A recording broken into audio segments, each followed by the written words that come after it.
Hal yang perlu kita perhatikan kemudian, jika di antara saudara kita, keluarga kita yang sudah terjangkit virus corona, saya mohon dengan sangat tetaplah semangat hidup Anda ditingkatkan. Karena virus ini bukan virus yang sangat mematikan. Virus ini adalah virus yang menyebar dengan cepat, tapi besar kemungkinan masih bisa disembuhkan.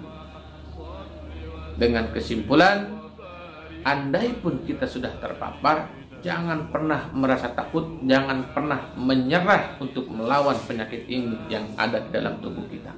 Takutan yang berlebihan bisa terjadi stroke, bisa terjadi beberapa penyakit yang lebih mengerikan daripada virus corona ini.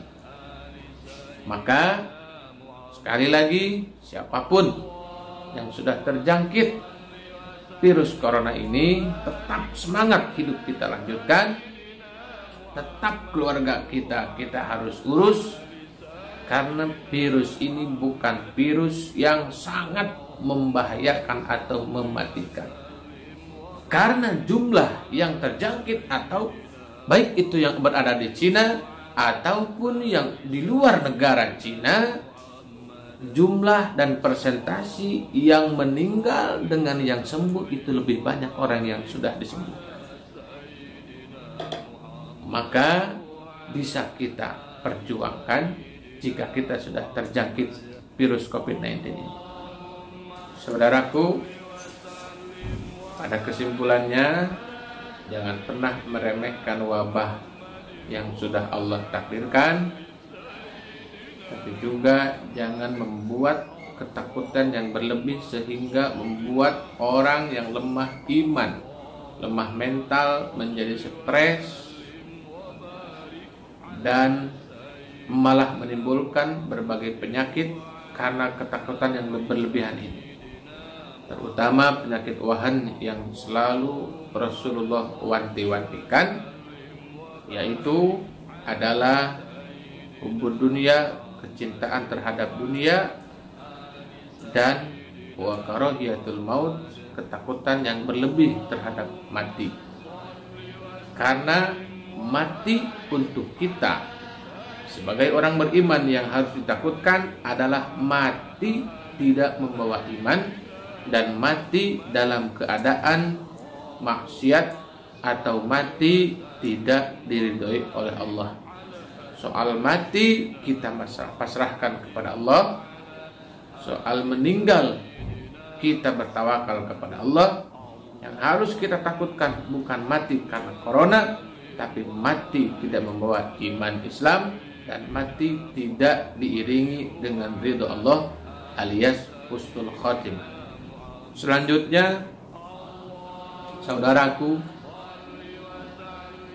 ada beberapa pesan yang ingin saya sampaikan secara pribadi, bahwa mohon titip para alimil ulama, titip para kiai, titip para habaib untuk dijaga kesehatannya, baik beliau sedang berada di luar rumah atau di dalam rumah. Karena mayoritas ulama itu jarang yang memperhatikan kesehatan fisiknya secara pribadi. Karena ulama itu selalu sibuk memikirkan urusan dan kepentingan umat. Karena tugas ulama adalah mengayomi umat. Dan yang bertugas menjaga ulama, menjaga habaib adalah kita sebagai para muridnya, kita sebagai para pengikut alimil ulama. Jaga.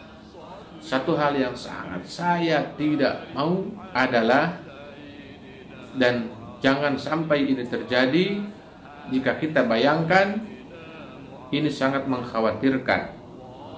Jika ada satu ulama yang meninggal akibat corona, maka inilah kekhawatiran dan kesedihan luar biasa, musibah paling besar menurut saya secara pribadi. Kenapa? Karena kematian seorang ulama itu harus diiringi dengan ribuan iringan doa umat. Akan tetapi jika meninggalnya ulama dengan sabab terjangkit virus corona, maka SOP yang terjadi adalah tidak harus diiring.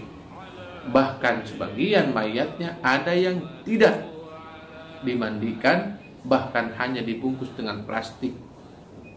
Ini yang harus kita jaga. Ulama tidak akan pernah takut terhadap corona. Ulama tidak akan pernah takut terhadap kematian. Tapi kita sebagai umat wajib menjaga kesehatan dan keselamatan ulama. Karena ulama adalah warasatul anbiya. Ingat, ulama